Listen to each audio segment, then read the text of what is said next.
Welcome to our noon edition of Arirang News. Here are the stories making the headlines at this hour. The government has suspended the licenses of 2 senior doctors. This is the first time officials formally suspended anyone's license since the mass resignation by junior doctors last month.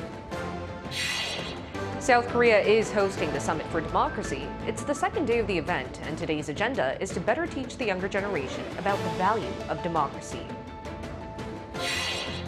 South Korea saw its auto exports surpass the $5 billion mark last month, but did not see any new records. The Trade Ministry is set to boost investment in eco-friendly cars. The government has taken its first legal action against the junior doctors' month-long walkout. For the first time, officials suspended the licenses of 2 senior doctors in Korea.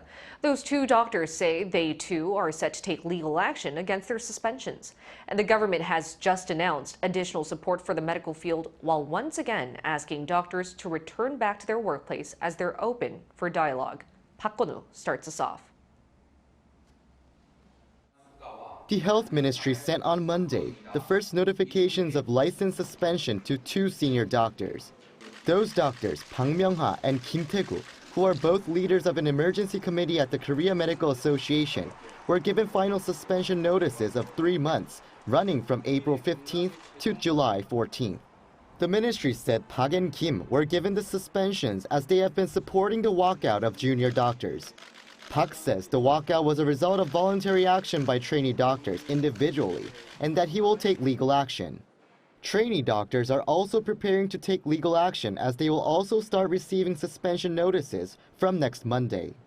Over 2,000 male medical school students who have been on a leave of absence as a protest against plans for expanding the medical school admission quota have, according to a recent survey, shown willingness to join the military as a regular enlisted soldier rather than as a medical officer or public health doctor. The survey was conducted by the Korea Association of Medical Colleges, with around 5,000 students responding. Around 400 of those students were reported to already have applied for enlistment, which is in contrast to only 200 medical school students enlisted as a serving soldier 2 years ago. And medical school professors from universities including Seoul National University and Yonsei University are set to submit their resignations next Monday. Park Gon-woo, Arirang News. Amid the standoff between the government and junior doctors, President Yoon will form a special committee on medical reform. During a cabinet meeting on Tuesday, Yoon said the committee will launch in April to engage doctors and experts in dialogue as the government pushes for structural improvements in the current delivery system. With the participation of doctors' groups, Yoon said he hopes constructive talks will take place rather than conflict. The president added that he will also address medical reform in his ongoing series of public policy discussions with citizens across the nation. The second day of the Summit for Democracy kicked off here in Seoul on Tuesday.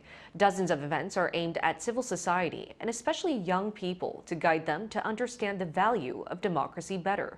Around 60 workshops hosted by experts and government officials from around the world are being held in Seoul's COEX. The events have varying themes, including global democracy coalitions, politics, youth empowerment, and digital technology, among others.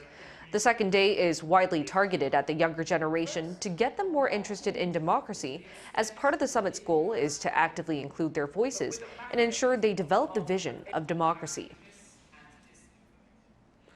And South Korea is uniquely positioned to lead a global renewal of democracy in an era where freedom across societies is on a worrying decline.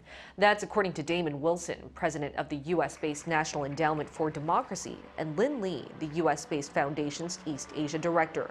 In a written column for Foreign Policy, the 2 experts said as South Korea this week hosts the 3rd Summit for Democracy, the country's own experience of homegrown democracy can show how free speech, free markets, and political competition can be universal for all societies, and not just in Western countries. They said its soft power, supercharged by K-pop and digital innovation, was made possible by its freedom of expression. Going forward, they said other democracies should back South Korea as it leads in promoting democratic institutions, especially in the Indo-Pacific and the Global South. The visiting U.S. State Secretary Antony Blinken was quick to condemn North Korea's latest round of missile launches and reaffirm America's commitment as he met South Korean President Yoon and Foreign Minister Cho Tae-yul in Seoul. Our correspondent Kim Jung-sil has more. A scheduled luncheon meeting between the top diplomats of Seoul and Washington came amid yet another provocative act by Pyongyang on Monday morning. Foreign Minister Cho and his U.S. counterpart, Secretary Blinken, condemned North Korea's launches of what appeared to be multiple short-range ballistic missiles ahead of the third Summit for Democracy taking place in Seoul. Seoul's foreign ministry released a statement saying that the top diplomats agreed that Pyongyang's continued threats would only enhance cooperation between South Korea, the U.S., and Japan, as well as the international community against the North. It added Secretary Blinken reaffirmed America's unwavering defense commitment to the security of South Korea. Minister Cho said even though the North has defined inter-Korean relations as those between hostile enemy states and announced that it will no longer seek reunification with the South, Seoul will continue to aim for reunification that extends freedom and basic human rights to all. This is the third time that the top diplomats of the allies have met in just a month. Before his talks with the foreign minister, the Secretary of State had a brief meeting with President Yoon. There, Mr. Blinken said the U.S. will always stand with South Korea for a firm response to North Korean provocations and for peace and stability on the Korean peninsula by continuing to strengthen extended deterrence through close cooperation. Kim Jung-sil, Arirang News. South Korea's defense ministry has unveiled its core task for the year with a prime focus on boosting defense capabilities against North Korea's evolving nuclear and missile threats. They include the launching of additional military reconnaissance satellites, as well as the deployment of a new ballistic missile. Our defense correspondent Choi Min-jung explains. South Korea's defense ministry has announced 3 major tasks for this year to make the country a global pivotal state that embodies peace through strength. First, to boost the country's military, the ministry will prioritize strengthening response capabilities against North Korea's nuclear and missile threats. This will be done by advancing South Korea's space technology in the defense sector. Seoul successfully launched its first military reconnaissance satellite last December and plans to launch 2 more this year, one in April and another in November. The country will also deploy a newly developed homegrown tactical surface-to-surface missile which can precisely strike the regime's command facilities for the very first time this year. The ministry also aims to expand the scope of defense cooperation with countries that share the same values. Last year, South Korea and the U.S. established the Nuclear Consultative Group to strengthen extended deterrence against nuclear threats posed by the North. This year, the 2 sides will establish joint nuclear operation guidelines, conduct exercises and training that mimic the response to a North Korean nuclear attack, and expand the deployment of U.S. strategic assets on the peninsula. Lastly, the ministry plans to boost strategic defense capabilities through the K-defense industry. It explained that if South Korea's defense exports and production cooperation increase, a supply of Korean-made weapons and ammunition would be available from overseas. These could be utilized in times of emergency and would also generate economic growth. South Korea also said it will make efforts for the signing of the Reciprocal Defense Procurement Agreement between Seoul and Washington to help ease trade barriers for bilateral arms exports. Defense Minister Shin Won-sik said that the ministry will do its best to ensure that national defense also helps the nation's economy. Choi Min-jung, Arirang News. North Korean leader Kim Jong-un on Monday oversaw firing drills involving super-large multiple rocket launchers. According to the North Korean Central News Agency on Tuesday, the regime's leader guided artillery firing drills in the country's western region involving a 600mm multiple launch rocket system. Kim was quoted on the report as saying that its military should more thoroughly fulfill their missions to block and suppress the possibility of war through its preparedness to destroy the capital of the enemy, apparently referring to Seoul.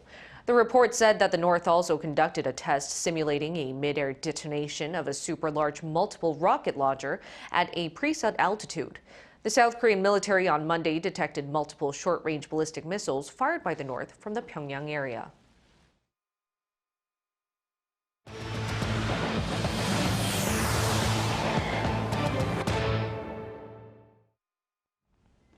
While South Korea's auto exports remained solid in February, they were unable to reach fresh highs, and production levels and eco-friendly car performance were also a bit down. Our business correspondent Lee Soo-jin looks into the figures.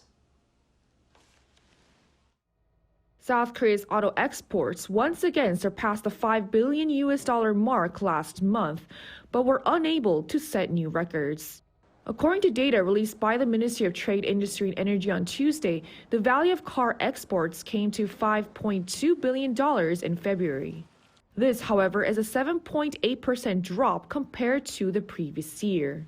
The ministry said this was mostly due to fewer working days as the Lunar New Year holiday was in February this year. The base effect was also a factor as outbound shipments of cars in February 2023 rose a whopping 47% on year to record what was at the time the highest ever monthly exports. The cumulative value of auto exports so far for the first 2 months of the year stands at $11.4 billion, up 7.5% on year. The cumulative domestic sales of cars, however, fell nearly 12% on year and more than 20% for the month of February. But the ministry remains optimistic as it expects production to resume at Hyundai Motor's Ulsan and Asan plants, as well as electric vehicle subsidies to boost domestic demand. Domestic production levels last month were down 13.6% on year from fewer working days and the temporary suspension of certain vehicle production plants. Still, over 300,000 cars were produced for the 18th consecutive month. And on-year drops were also seen in exports and domestic sales of eco-friendly cars. In terms of units, slightly more than 50,000 vehicles were sold overseas, an almost 14% decrease compared to the previous year. The value of these exports came to around $1.7 billion, down 15% on year. And domestic sales of eco-friendly cars were also down in February, falling nearly 12% from a year earlier to around 40,000 units. The Trade Ministry thus plans to work with other related ministries to make changes to current regulations that will boost investment in eco-friendly cars as well as overall vehicle exports. It will also allocate 442.5 billion won, or around $330 million, to the auto R&D budget for this year to enhance the domestic auto industry's competitiveness in the global market. Lee Soo-jin, Arirang News. Hyundai Motor's Ioniq 5 and the EV6 from sister company Kia have made it into the top 10 best-selling electric vehicles in the U.S. last year. Market research firm S&P Global Mobility revealed Tuesday that the Ioniq 5 sold over 31,000 units, landing it in the 6th spot. Meanwhile, the EV6 claimed 10th position with sales exceeding 18,000 units. Their market shares were 2.7% and 1.6% respectively. Dominating the top spots were Tesla models. The Model Y led the pack with nearly 390,000 units, cornering 1/3 of the total market share, followed by the Model 3 with 212,000 units, capturing nearly 1/5 of the market. The South Korean government and private banks will provide financial support to help local companies transition in response to the climate crisis. The Financial Services Commission unveiled a support plan of 452 trillion won, almost $350 billion by 2030.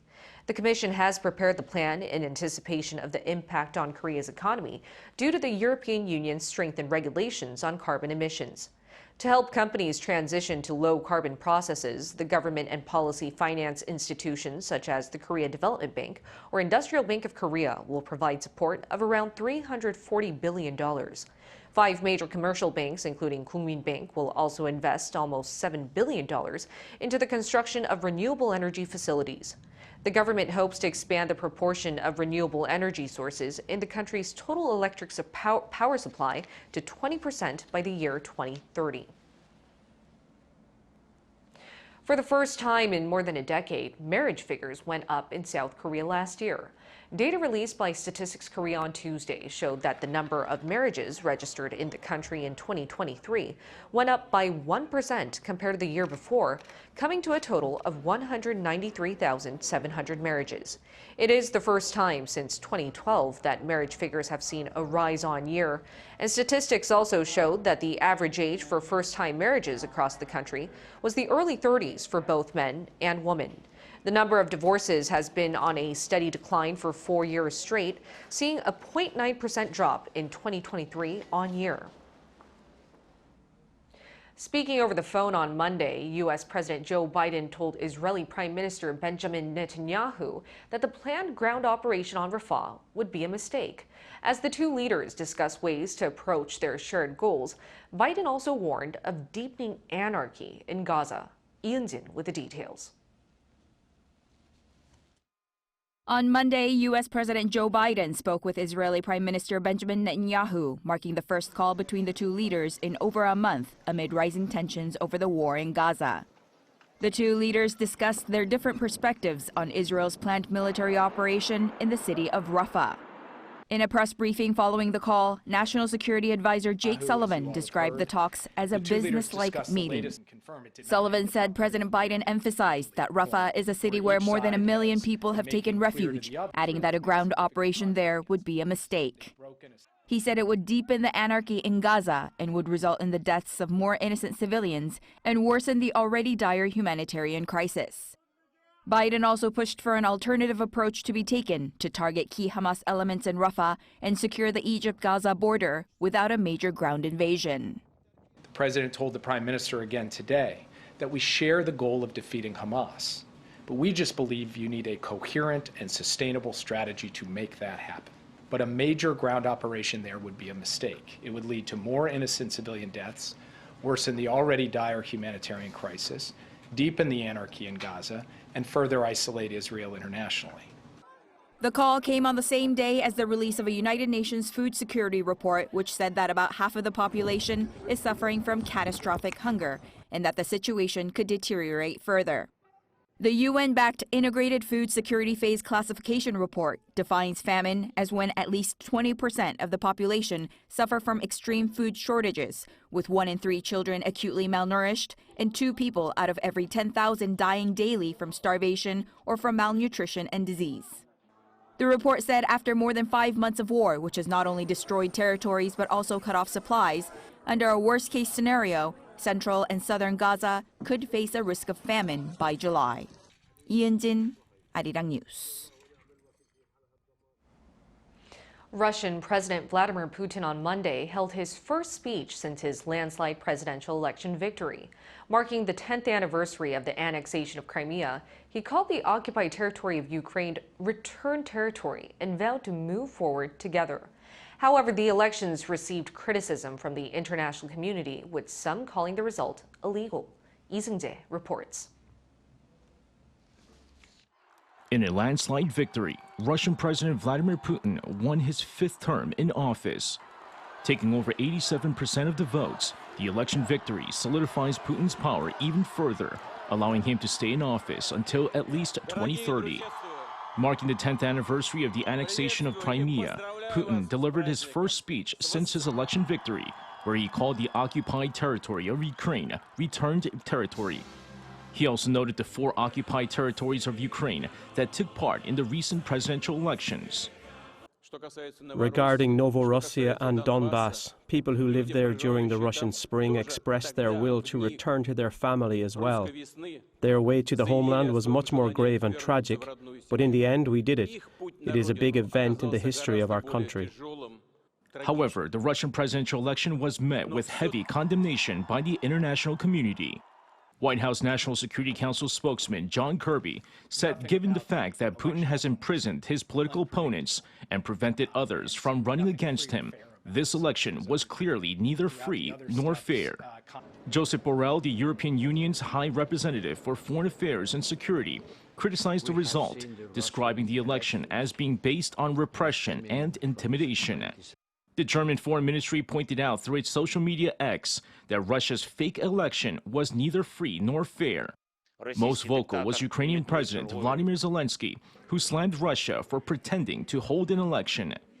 There were also claims that the election was illegal, citing issues such as the fact that transparent ballot boxes were used and that voting was conducted in 4 occupied territories in Ukraine.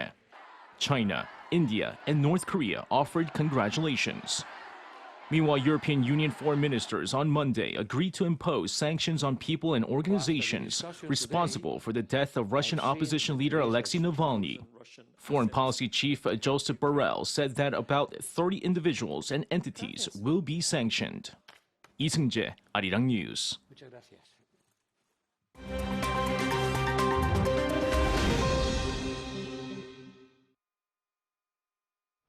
Let's take a look at the latest news in the world now. Following a report that SpaceX was building spy satellites for the US intelligence agency, Chinese state media on Sunday criticized the United States, saying that it is threatening global security. A social media account of the People's Liberation Army said that the SpaceX program reveals shamelessness and double standards of the US. According to a recent report by Reuters, SpaceX's Starshield is developing a satellite network under a $1.8 billion classified contract with the US National Reconnaissance Office. The NRO acknowledged that its mission is to develop space-based surveillance systems. A report in Chinese state-run newspaper, The Global Times, cited an expert who called the satellite project a challenge to global security and stability. Now to Haiti, where at least 12 bodies were discovered early Monday local time in an affluent neighborhood on the outskirts of the country's capital, Port-au-Prince. The victims had reportedly been shot earlier the same morning amid an uptick in criminal activity, including looting and theft of electrical equipment in wealthy areas of the city. Haiti's capital remains paralyzed following an outbreak of gang violence on February 29th and a political impasse following the resignation of the country's prime minister. In an effort to control the violence, the Haitian government announced Sunday it would extend a nighttime curfew to March 20th. A new mural by acclaimed street artist Banksy appeared overnight on Sunday on a residential building in North London. The mural, which is painted on a wall sitting behind an old cherry tree, featured a life-size depiction of a woman holding a pressure washer as if she sprayed green paint upon the wall on the block of flats. The green paint seemingly depicts leaves behind a tree, which currently has no leaves of its own. James Peake, the creator of the Banksy story on BBC Radio 4, said that the art has a clear message that nature is struggling and it is up to us to help it grow back. Kim Seong, Arirang News.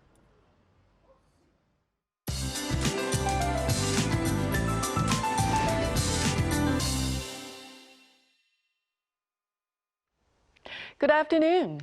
Winter seems to be still in full swing in mountainous regions in Gangwon-do with up to 20 centimeters of snow expected. Nearby areas will also see 1 to 8 centimeters of snowfall. So a preliminary snow advisory has been issued in the region. Jeju and most of the coastal regions could be under a strong wind advisory today. And there is more. East of Gangwon-do will see up to 30 millimeters of showers. The rest of the country will see on and off spotty rain through the evening. The capital area will see sprinkles, which will not be enough to need an umbrella. And the dry advisory in eastern parts of the country could be lifted with today's showers. Afternoon highs are 1 to 5 degrees lower than yesterday. Seoul, Daejeon, and Chuncheon see a high of 11 degrees Celsius this afternoon. It will stay chillier than normal through Friday morning with another band of rain in the forecast on Friday afternoon. Then the weekend will be a mild one. That's Korea for you, and here's a look at the international weather conditions.